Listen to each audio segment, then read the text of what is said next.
Bonjour à tous, j'espère que vous allez bien. On se retrouve aujourd'hui dans une nouvelle vidéo que j'avais pas pensé à faire et au final c'est en discutant récemment avec des amis et avec des collègues que je me suis rendu compte que si ça se trouve, ça pourrait vous être utile.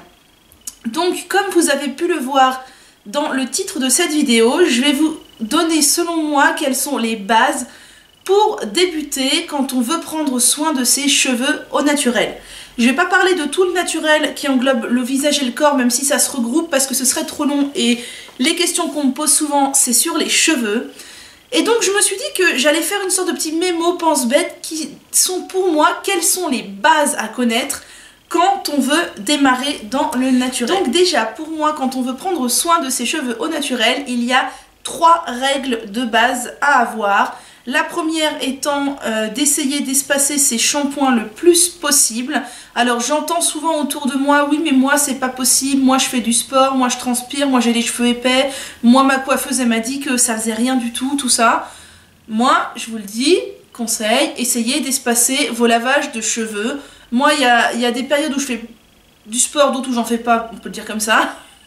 Voilà, mais des périodes où j'en fais tous les jours pendant un mois par exemple.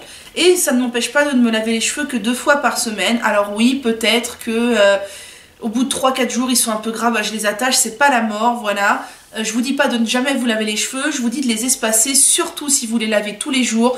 Moi, ce que je fais en ce moment, c'est que je me les lave tous les 3 à 4 jours.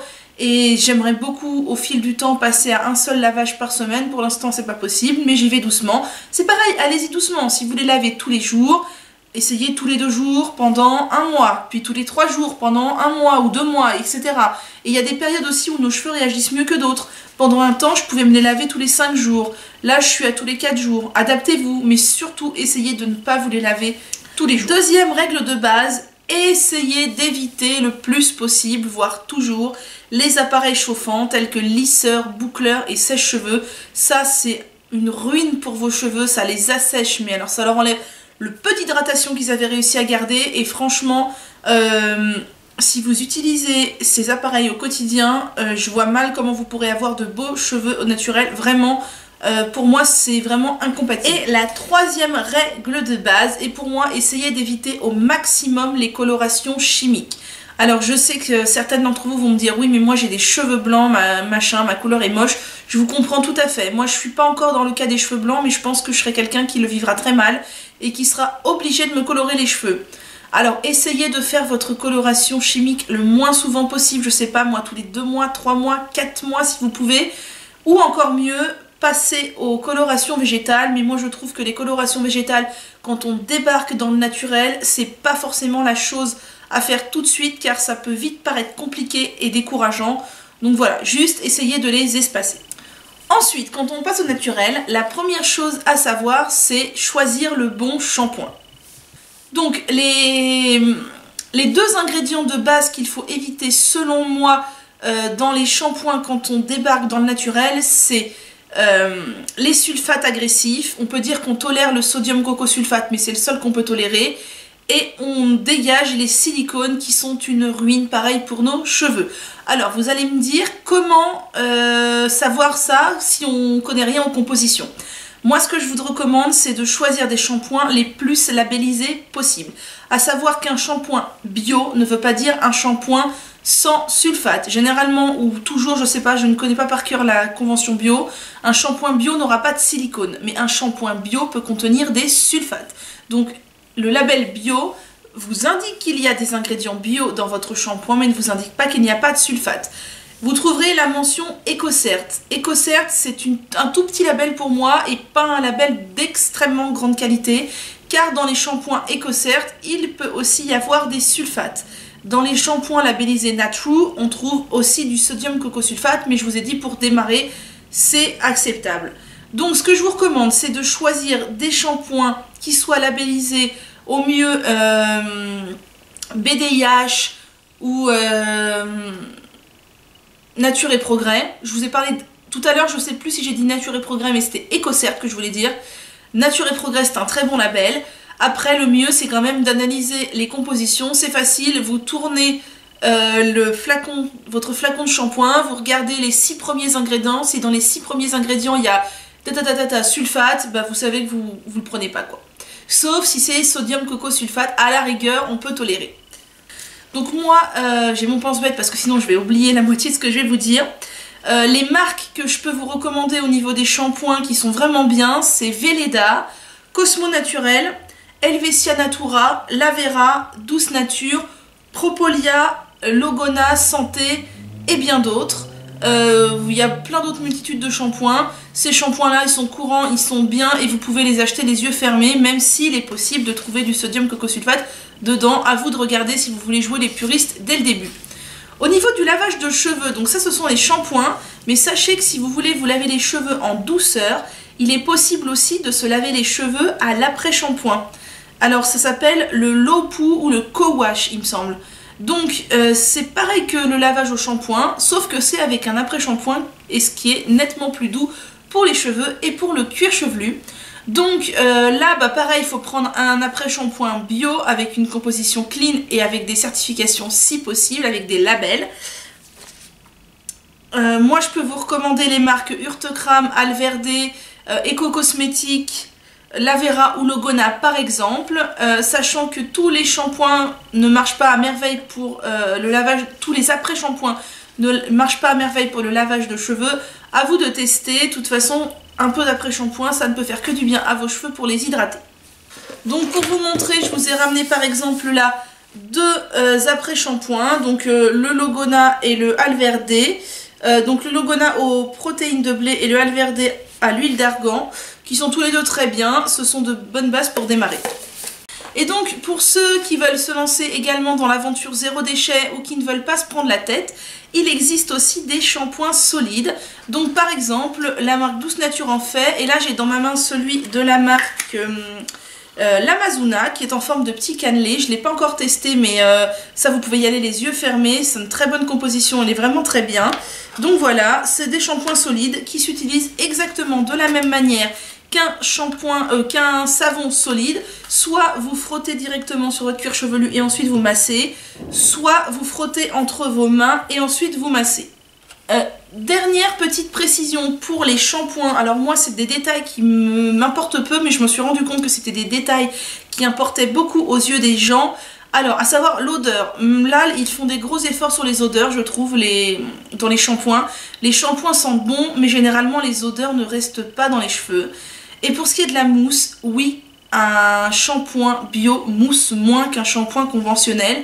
C'est preuve qu'il est moins agressif. Plus votre shampoing mousse, plus il est agressif. Alors si vous voulez passer au naturel, vous allez devoir apprendre à vous séparer un petit peu de la mousse. On va ensuite rapidement parler des après-shampoings. Donc moi, vous voyez ma nature de cheveux longs, à moitié bouclés, un peu frisés, un peu ce qu'on veut, un peu ondulé, un peu sec. Moi, dès que je fais un shampoing, j'applique obligatoirement un après-shampoing, tant pour les hydrater que pour les démêler. Et franchement, je vous conseille à tous d'utiliser un après-shampoing pour contrer l'effet desséchant du shampoing sur les longueurs. Les deux shampoings que je vous ai montrés précédemment marchent très bien, mais il y en a tout un panel d'autres, à vous de tester pour vous faire plaisir.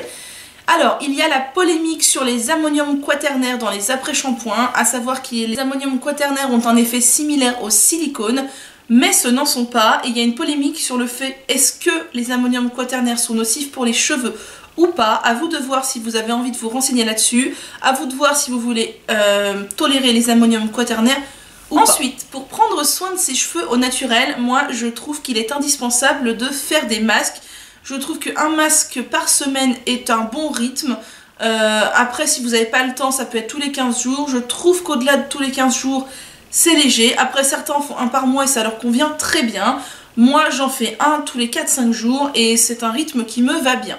Alors pour les masques, vous allez me dire mais de quoi elle nous parle? Bah pareil que dans le commerce, vous avez des pots de masques. Dans le naturel, il se vend des masques tout faits. Je vous en ai ramené pour vous en montrer deux, ou un seul d'ailleurs. Non, je ne vous en ai ramené qu'un seul, mais j'en ai d'autres dans ma salle de bain. Je vous ai ramené par exemple mon masque chouchou, qui est le masque Propolia à l'huile d'avocat au miel et au karité, qui est certifié bio, qui est vraiment génial, donc qui se présente sous la forme la plus traditionnelle qui soit en masque, hein, c'est une sorte de crème épaisse. Voilà, il y en a d'autres, j'en ai un de la marque Alverde, etc. Là pareil, à vous de voir si vous tolérez les ammonium quaternaires ou pas dans vos masques, car parfois il y en a. Moi je vous conseille dans un premier temps, le temps de vous familiariser avec le naturel, les compositions, tout ça, de ne pas vous embêter avec les ammoniums quaternaires. Quand vous serez vraiment dedans, là vous pourrez essayer d'analyser les compositions, etc. Donc le masque, on peut le faire avant le shampoing ou après shampoing si on a une texture de cheveux secs un peu comme la mienne. Moi je vous recommande quand même de la faire avant le shampoing pour voir comment vos cheveux réagissent dans un premier temps, surtout si vous avez les cheveux fins. Donc un masque, ça se fait sur cheveux humides de manière générale. Pour pratiquement tous les masques, ça se fait sur cheveux humides, sinon vous allez user beaucoup de produits, vous allez galérer et vous n'allez pas réussir à l'étaler et ça va pas forcément marcher sur vos cheveux.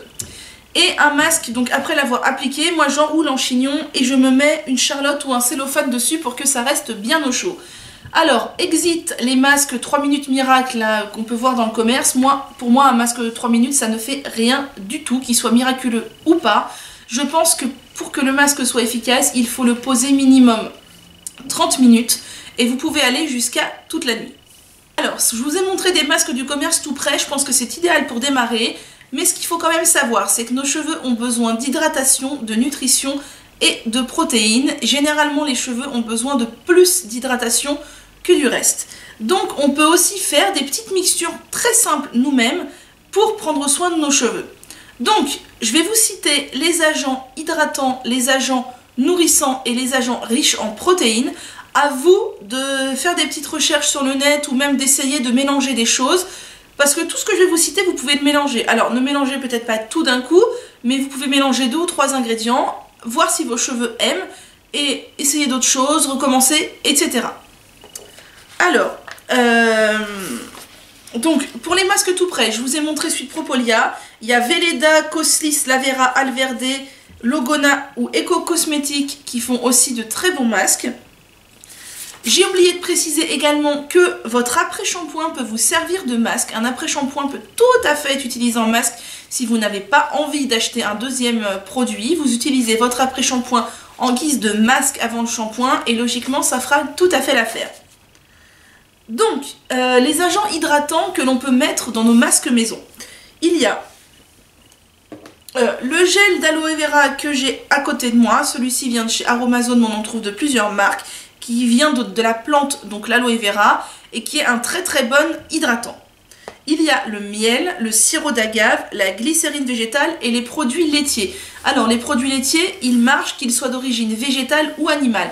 Seulement, attention, les produits laitiers d'origine animale, donc comme la crème fraîche, le fromage blanc, le yaourt ou le lait, tournent. Donc ne les laissez pas poser sur votre tête plus d'1 heure et demie, 2 heures, au risque de sentir le vomi de bébé après. J'en ai fait les frais et je peux vous dire que ça ne part pas tout de suite au lavage.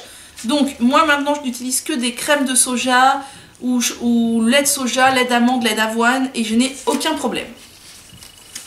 Les agents nourrissants, donc il y a tout ce qui est beurre, donc comme le beurre de karité, le beurre de cacao, le beurre je sais pas de quoi, enfin tous les beurres sont nourrissants. Donc le beurre de karité est très utilisé pour les cheveux crépus qui les connaissent bien.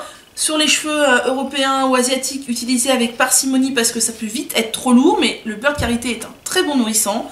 Il y a les huiles, donc l'huile chouchou des cheveux, c'est l'huile de coco. L'huile de coco est celle qui pénètre le mieux la fibre capillaire, donc vous en prenez une noix dans votre main, vous l'appliquez sur vos longueurs et même sur votre crâne et ça ne peut faire que du bien à vos cheveux. Alors, je vous avais dit que les masques s'appliquaient sur cheveux humides, exception faite de l'huile et des beurres éventuellement. Moi l'huile je l'applique sur cheveux secs, j'en mets dans ma main et j'applique sur mes cheveux jusqu'à ce qu'ils soient imbibés, un peu luisants mais surtout pas dégoulinants, sinon vous n'allez jamais réussir à laver votre bain d'huile. Il faut que les cheveux soient imbibés mais pas non plus gorgés à gogo, voilà, d'huile. Et donc pour les protéines, vous avez par exemple la crème de coco, qui est un très bon compromis puisque c'est à la fois hydratant, nourrissant et riche en protéines. Donc il y a la crème ou le lait de coco, moi je préfère la crème de coco parce que c'est plus épais, c'est plus facile à appliquer, mais je ne l'applique jamais seule, généralement je fais des mélanges parce que c'est quand même très très riche et pareil ça peut très vite saturer nos cheveux et avoir un mal de chien à les laver. Donc voilà, tous les ingrédients que je viens de vous citer, vous pouvez faire vos petits mélanges dans votre petit bol et vous appliquez sur les cheveux et franchement ça peut vous faire des miracles, surtout si vos cheveux ont bien soif ou bien faim, vous allez voir ça peut tout changer. Je ne vous présente pas de recette parce que sinon cette vidéo serait extrêmement longue, mais vous pouvez aller chercher sur internet, vous trouverez des tonnes et des tonnes de recettes.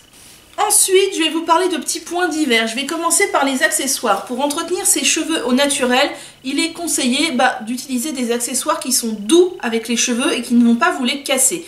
À commencer par le démêlage, essayez de virer de votre salle de bain tout ce qui est brosse et peigne en plastique et en métal. Ça, c'est vraiment le pire ennemi des cheveux. Les brosses en plastique, ça vous les rend électriques. C'est vraiment la catastrophe. Moi, ce que je peux vous recommander, c'est une brosse en bois. Ça franchement maintenant on commence à en trouver partout, même en supermarché. Ou une brosse en poil de sanglier. La mienne a des picots aussi parce que sinon ça démêle rien du tout.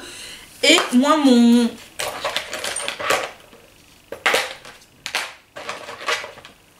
gros chouchou de tous les temps, c'est le peigne en corne. C'est vraiment quelque chose que j'adore. Je n'utilise quasiment plus que ça. Donc voilà, privilégiez le bois, la corne ou le poil de sanglier. Si vous êtes vegan, privilégiez le bois. C'est vraiment ce que je vous recommande. Ensuite, pour s'attacher les cheveux, essayez de virer de votre salle de bain les élastiques avec les petits bouts en métal. Vous savez, ces petits bouts, les cheveux ils s'accrochent, on tire dessus et bim, ça casse à coup sûr. Donc, moi, je vous recommande ces petits élastiques qui ne contiennent pas de bouts en métal, donc ceux-là viennent de chez Claire's il me semble, on en trouve un peu partout. Je vous recommande également les pics à chignon, de préférence en bois parce qu'en plastique et en métal j'ai peur que ça abîme un peu, et c'est génial aussi pour s'attacher les cheveux en ne faisant pas de mal à nos cheveux. Et également, si vous ne connaissez pas ces petits instruments qui sont les Flexi 8, donc ce sont des petits instruments que l'on met dans nos cheveux, que l'on accroche comme ça, et c'est très joli et ça n'abîme pas les cheveux. Je vous mettrai le lien du site sur lequel c'est vendu. Ensuite, pour ce qui est de lisser, boucler les cheveux, vous allez me dire, mais moi j'aime bien me les lisser, moi j'aime bien me les boucler. Alors, pour les lisser, il existe un accessoire si vous êtes d'origine maghrébine, vous connaissez sûrement. Il s'agit du cardoun. En fait, c'est un très long ruban que l'on enroule autour de nos cheveux mis en queue de cheval pour les lisser. Pareil, je ne vais pas vous faire un tuto ici. Vous tapez sur YouTube cardoun, vous allez trouver plein de gens qui expliquent ça très bien. Et franchement, ça marche bien. Ensuite, pour ce qui est de protéger nos cheveux, alors la nuit, il est conseillé de protéger ses cheveux. Plusieurs méthodes existent. La première, la plus simple, c'est d'avoir une tête d'oreiller en satin. Moi, c'est ce que j'ai parce que les cheveux glissent sur le satin et ne se frottent pas trop dur et ne se déshydratent pas comme sur le coton. Vous pouvez aussi trouver sur les boutiques spécialisées des bonnets en satin de ce genre-là. Vous allez me dire que vous allez ressembler à une cruche en bonnet de satin. Moi, j'ai envie de dire que la nuit, il fait noir et que même si vous avez un amoureux, vous mettez votre bonnet une fois que la lumière est éteinte et il n'y verra que du feu. Et sinon, moi, ce que je fais le plus souvent, c'est que j'attache mes cheveux en chignon sur le haut de ma tête. Comme ça, mes pointes sont bien protégées. Ma tête en satin protège les cheveux qui sont près de ma nuque et c'est parfait. Alors, pour ceux qui voudraient aller encore un petit peu plus loin que bien choisir son shampoing, bien choisir son après-shampoing, faire des masques et protéger ses cheveux, je vais vous donner quelques éléments supplémentaires, mais ça c'est vraiment facultatif. Si vous débutez dans le naturel, vous pouvez arrêter la vidéo ici et quand vous aurez déjà pris vos aises avec tout ce que je viens de dire, vous pourrez rebrancher ici.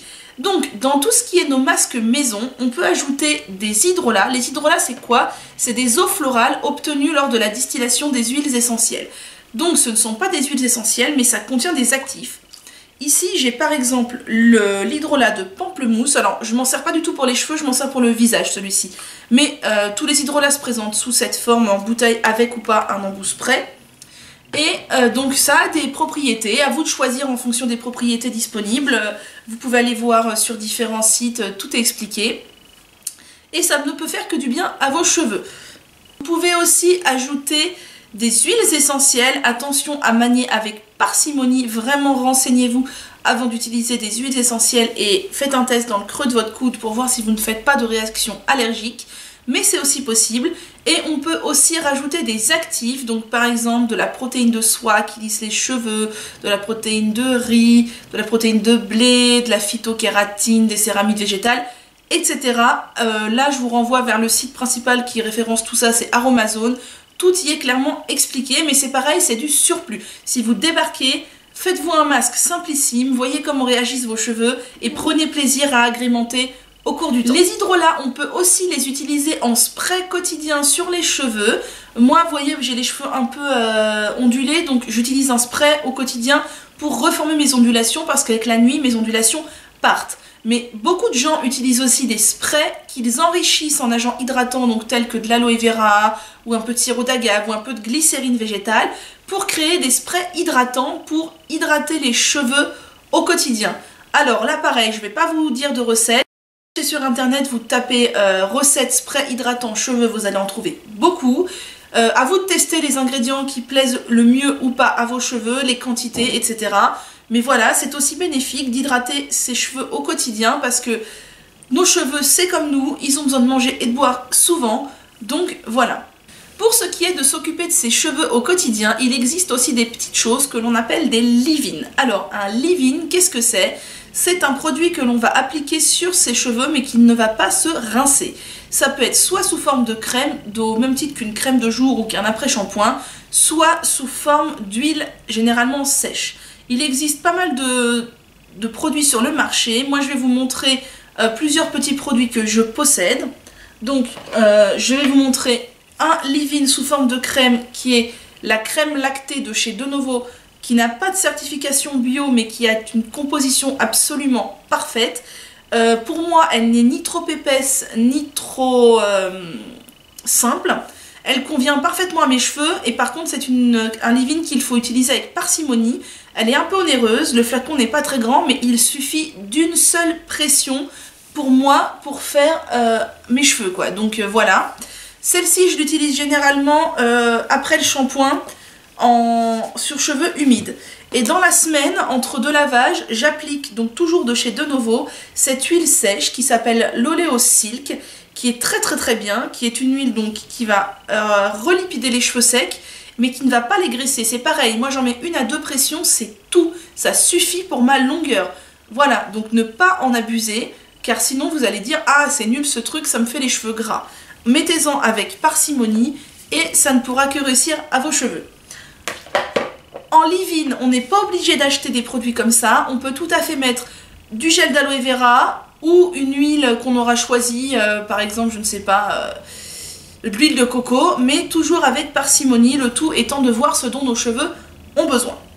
Alors, pareil, pour les plus courageux, quelque chose qui fait du bien aux cheveux et qui notamment assainit le cuir chevelu et les fait briller, c'est de faire son dernier rinçage à l'eau vinaigrée. Alors, qu'est-ce que j'entends par dernier rinçage? Dernier rinçage, c'est vous avez lavé vos cheveux, vous avez appliqué l'après-shampoing, vous avez rincé, vous pourriez arrêter la douche, c'est le cas, vous arrêtez la douche, mais au lieu de laisser vos cheveux comme ça, vous allez verser sur votre tête le contenu d'un litre à peu près d'eau froide, avec à peu près 2 cuillères à soupe de vinaigre, soit de vinaigre de cidre bio, soit de vinaigre blanc. Alors, attention, ça pique les yeux et avoir de l'eau froide sur soi, c'est pas hyper agréable. C'est pour ça que moi, je le fais souvent tête en bas. Vous appliquez ça, vous ne rincez pas, ça va refermer les écailles des cheveux, ça va apaiser votre cuir chevelu et ça va faire briller vos cheveux. Je ne peux que vous le recommander.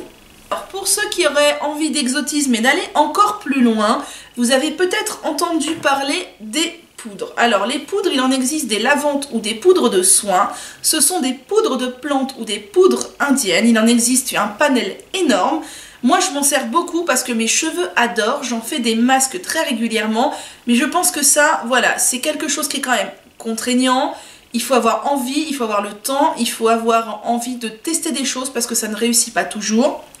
Donc, pour ce faire, je vous laisse vous reporter à internet et pourquoi pas au site d'Aromazone qui a quelques informations ou au site Aîné et Soins d'ailleurs qui a aussi beaucoup d'informations. Vous trouverez beaucoup d'informations sur ces poudres, mais voilà, je pense que ça c'est dans un deuxième temps, quand on a déjà apprivoisé toute la phase numéro 1 du naturel, on peut tendre vers autre chose si on en a envie. Alors, après vous avoir parlé de tous ces produits, je vais vous dire où on peut les acheter. Et vous pouvez les acheter en boutique bio, ou alors si vous êtes comme moi grande amatrice d'achat sur internet, je vais vous citer les sites où moi je commande le plus souvent. Donc il y a Boutique Bio, Monde Bio, Ecoverde, Greenwiz, Aromazone, Univeda, Aîné et Soins d'ailleurs et Aîné Paradise. Donc tous ces sites sont des sites de confiance sur lesquels j'ai déjà commandé plusieurs fois. D'ailleurs, si vous souhaitez, pour certains de ces sites, vous pouvez bénéficier d'un code de réduction, comme par exemple Boutique Bio.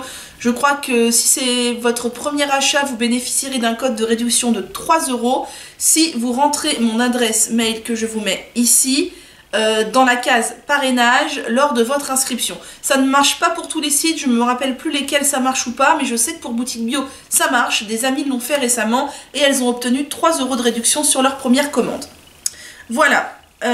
Donc, et si vous souhaitez vous renseigner encore plus sur le naturel, si vous voulez lire des choses, si vous êtes passionné, je vous recommande d'aller voir le blog le plus fourni selon moi à l'heure actuelle, qui est le blog de Pauline, donc Les cheveux de Mini.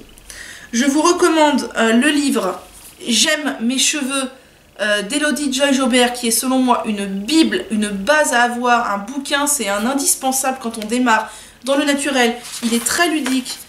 Illustré, très bien fait, il ne coûte que 10 €, vraiment si vous ne deviez acheter qu'un seul livre, c'est celui-ci.